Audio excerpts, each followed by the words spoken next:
Hi,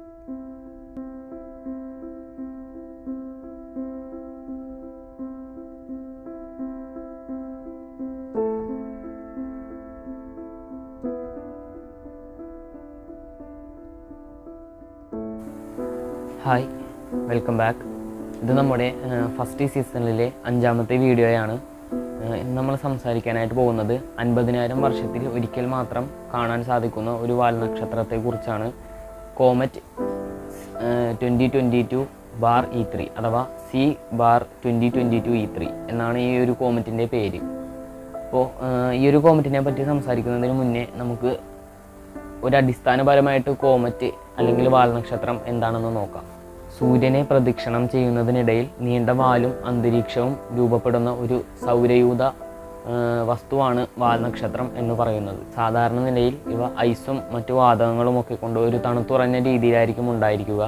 സൂര്യനോട് അടുക്കുന്ന സമയത്ത് ഇതിൽ ബാഷ്പീകരണം സംഭവിച്ചാണ് നീണ്ട വാലും അന്തരീക്ഷവും ഒക്കെ രൂപപ്പെടുന്നത്. ഇതാണ് ഒരു കോമറ്റിൻ്റെ ഒരു അടിസ്ഥാന ഘടകം എന്ന് പറയുന്നത്. ഇനി നമുക്ക് വാൽനക്ഷത്രങ്ങളുടെ പട്ടികയിൽ ഏറ്റവും അറിയപ്പെടുന്ന ഒരു വാൽനക്ഷത്രത്തെ പറ്റിയൊന്ന് സംസാരിക്കാം. അതിൻ്റെ പേരാണ് ഹാലിയുടെ വാൽനക്ഷത്രം അല്ലെങ്കിൽ ഹാലീസ് കോമറ്റ്. വാൽനക്ഷത്രങ്ങളിൽ സുപരിചിതനാണ് ഹാലിയുടെ കോമറ്റ്. 75 വർഷത്തെ കൃത്യമായ ഇടവേളകളിൽ ഇവ ഭൂമിക്ക് അരികിലേക്ക് വരും. 1758 ഈ കോമറ്റ് ആദ്യമായിട്ട് കണ്ടെത്തിയത്. കോമറ്റിൻ്റെ കൂടുതൽ വിവരങ്ങളിലേക്ക് പോകുന്നതിന് മുന്നേ നമുക്ക് 2 കാര്യങ്ങൾ ചർച്ച ചെയ്യാനുണ്ട്. രണ്ടും എവല്യൂഷനാണ്. അതായത് ഭൂമിയുടെ ചരിത്രവും അതുപോലെ തന്നെ മനുഷ്യൻ അതായത് ഹ്യൂമൻസിൻ്റെ ചരിത്രവും. അപ്പോൾ നമുക്ക് ഭൂമിയിൽ നിന്ന് തുടങ്ങാം. ഏകദേശം 4.6 ബില്യൺ വർഷങ്ങൾക്ക് മുൻപാണ് ഭൂമി രൂപപ്പെടാനായിട്ട് തുടങ്ങിയത്. അതായത് സൂര്യൻ ഉണ്ടായ ശേഷം ബാക്കി വന്ന പൊടിപടലങ്ങളും വാതകങ്ങളും ഒക്കെ കൂടിച്ചേർന്ന് ഭൂമി ഉണ്ടാവുന്നത് ഏകദേശം 4.6 ബില്യൺ വർഷങ്ങൾക്ക് മുൻപാണ്. അവിടെയാണ് ഭൂമിയുടെ 4.6നും 4 ബില്യൻ്റെയും ഇടക്കാണ് ഹെയ്ഡൻ എയോൺ എന്ന് പറയുന്ന ഒരു സ്റ്റേജ് എത്തിയത്. അപ്പോൾ ഭൂമിയുടെ സർഫേസ് മുഴുവൻ ഭയങ്കരമായിട്ടുള്ള ചൂടായിരുന്നു. അത് വോൾക്കാനോ ആക്ടിവിറ്റി കാരണവും പിന്നെ ആ ഒരു ഓസോണിൻ്റെ പാളി ഇല്ലാത്തത് കൊണ്ട് സൂര്യനിൽ നിന്ന് വരുന്ന അൾട്രാകിരണങ്ങളുമൊക്കെ കൊണ്ട് ഭൂമി അന്ന് ചുട്ടുപഴുത്ത നിലയിലായിരുന്നു ഉണ്ടായിരുന്നത്. ഈ ഒരു സമയത്ത് തന്നെയാണ് നമ്മുടെ ചന്ദ്രനും രൂപപ്പെട്ടത്. ഇതിന് ശേഷമുള്ള സ്റ്റേജാണ് ആർച്ചിയൻ ഇയോൺ എന്ന് പറയുന്നത്. ഇത് ഏകദേശം 4 ബില്യണിൻ്റെയും 2.5 ബില്യൻ്റെയും ഇടയിലുള്ള കാലഘട്ടമാണ്. ഈ ഒരു കാലത്ത് ആണ് നമ്മുടെ ഭൂമിയുടെ സർഫേസ് ഒരു സ്റ്റെബിലിറ്റി ഉണ്ടായത് എന്ന് വേണമെങ്കിൽ നമുക്ക് പറയാം. അതുപോലെ തന്നെ ഓക്സിജനും മറ്റു വാതകങ്ങളും ഒക്കെ കൂടുതലായിട്ട് ഈ ഒരു സമയത്താണ് ഉണ്ടായത്. ഏകദേശം 3.5 ബില്യൺ വർഷമായപ്പോഴേക്കും ആദ്യത്തെ സിംഗിൾ സെൽ ഓർഗാനിസം അതായത് പ്രോകാരിയോട്സ് ഉടലെടുത്തു. പിന്നീടുണ്ടായിരുന്ന സ്റ്റേജാണ് പ്രൊട്ടറോസോയിക് ഇവൻ്റ്. ഈ ഒരു കാലഘട്ടം എന്ന് പറയുന്നത് 2.5 ബില്യൺ വർഷത്തിനും 541 മില്യൺ വർഷങ്ങൾക്കും ഇടയിലാണ്.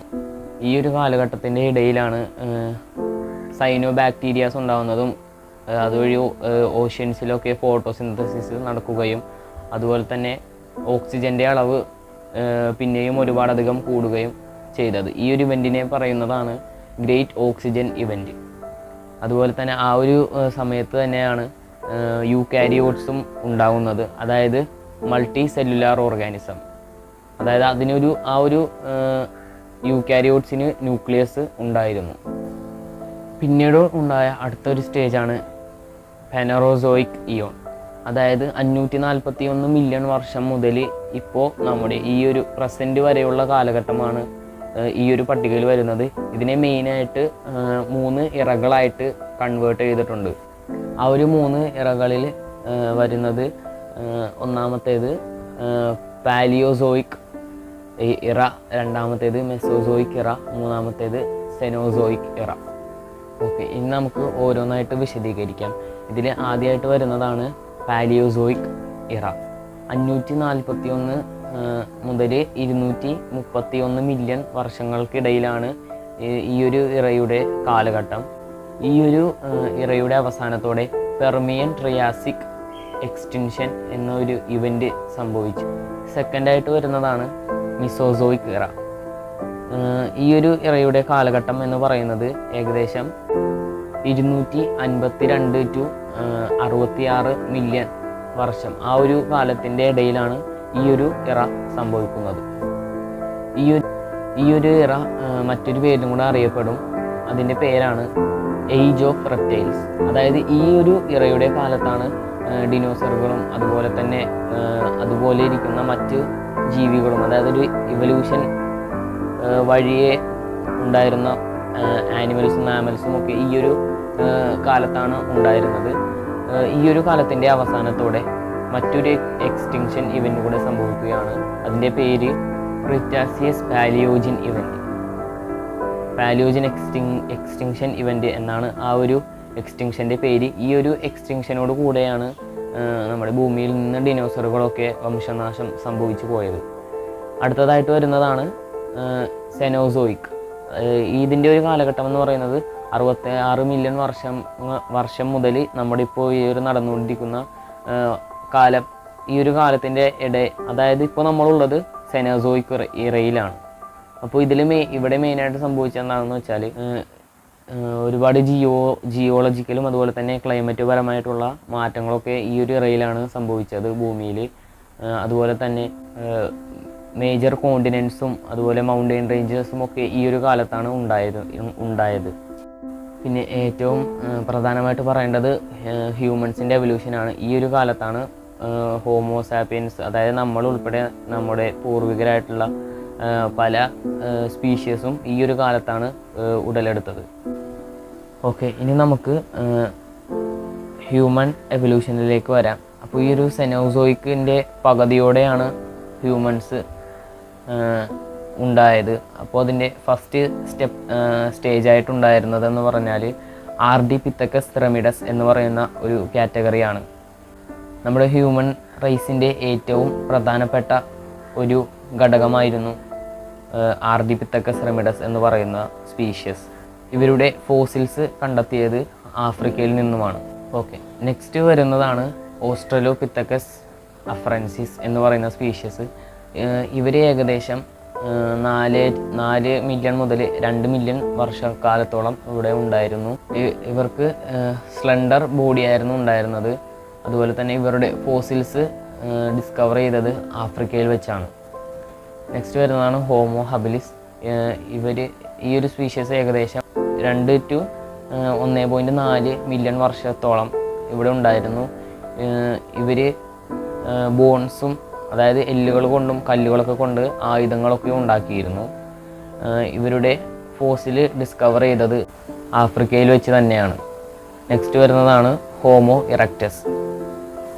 ഇവർ ഏകദേശം 1.9 മുതൽ 1,00,000 വർഷത്തോളം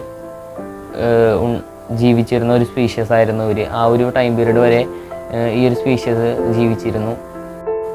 ഇവർ ജീവിച്ചിരുന്നത് യൂറോപ്പിലും പിന്നെ ഏഷ്യ, ആഫ്രിക്ക എന്നിവിടങ്ങളിലൊക്കെ ആയിരുന്നു. ഇവർക്ക് വളരെ കട്ടി കൂടിയ താടിയെല്ലും അതുപോലെ തന്നെ വലിയ പല്ലുകളും കൂടാതെ മനുഷ്യരെ പോലെ നിവർന്ന് നിൽക്കാനൊക്കെയുള്ള കഴിവുണ്ടായിരുന്നു. ഇവരുടെ ഫോസിൽസ് ഡിസ്കവർ ചെയ്തത് ഏഷ്യയിലും അതുപോലെ തന്നെ ആഫ്രിക്കയിൽ നിന്നൊക്കെയാണ്. അടുത്തതായിട്ട് വരുന്നതാണ് നിയാന്തർ തല. ഇവർ ഏകദേശം 4 ലക്ഷം മുതൽ ഏകദേശം 50,000 വർഷത്തോളം ആ ഒരു ടൈം പീരീഡിൽ ഈ ഒരു സ്പീഷ്യസ് ജീവിച്ചിരുന്നു. ഇവർക്ക് മനുഷ്യരോട് ഒരുപാടധികം സാമ്യതകളുണ്ടായിരുന്നു. ഇവർക്ക് കൾച്ചറുകളും അതുപോലെ തന്നെ വലിയ ബ്രെയിനും കുറച്ചുകൂടെ അഡ്വാൻസ്ഡ് ആയിട്ടുള്ള വെപ്പൺസും ഒക്കെ ഇവരുടെ പക്കലുണ്ടായിരുന്നു. ഇവരുടെ ഫോസിൽസ് ഡിസ്കവർ ചെയ്തത് യൂറോപ്പിൽ നിന്നും അതുപോലെ തന്നെ ഏഷ്യയിൽ നിന്നുമാണ്. നെക്സ്റ്റ് വരുന്നതാണ് ഹോമോസാപ്പിയൻസ്. അതായത് നമ്മളാണ് ഹോമോസാപ്പിയൻസ് എന്ന് പറയുന്നത്. ഇവർ ആഫ്രിക്കയിലായിരുന്നു ഉണ്ടായത്. ശേഷം ഇവർ വേൾഡ് വൈഡായിട്ട് സ്പ്രെഡ്. ഇവർക്ക് സംസാരിക്കാനും അതുപോലെ തന്നെ അഡ്വാൻസ്ഡ് ആയിട്ടുള്ള മറ്റേ നിയാന്തർതലൻസിനെക്കാട്ടിലും അഡ്വാൻസ്ഡ് ആയിട്ടുള്ള വെപ്പൺസ് യൂസ് ചെയ്യാനും കയ്യിലെ വിരലുകളൊക്കെ ഓരോ വിരലുകളും വ്യത്യസ്ത രീതിയിൽ അനക്കാനും ഒക്കെ കഴിഞ്ഞിരുന്നു.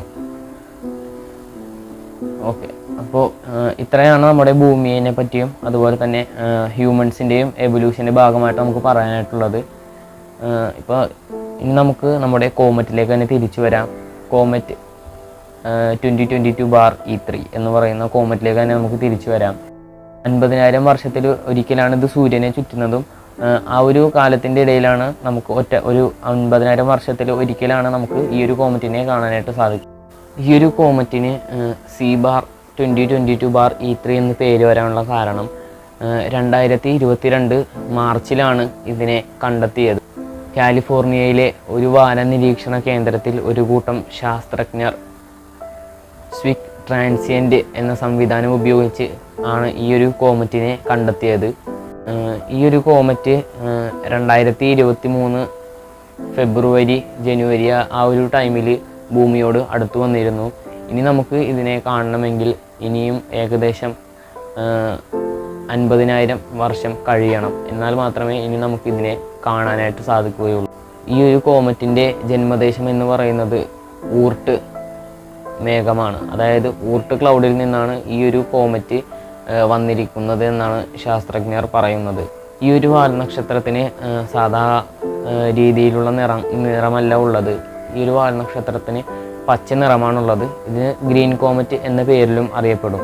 ഈ ഒരു കോമറ്റിൻ്റെ തലഭാഗത്തായിട്ടുള്ള കാർബൺ ആറ്റങ്ങളാണ് ഈ ഒരു കോമറ്റിന് ഹരിത നിറം നൽകുന്നത്.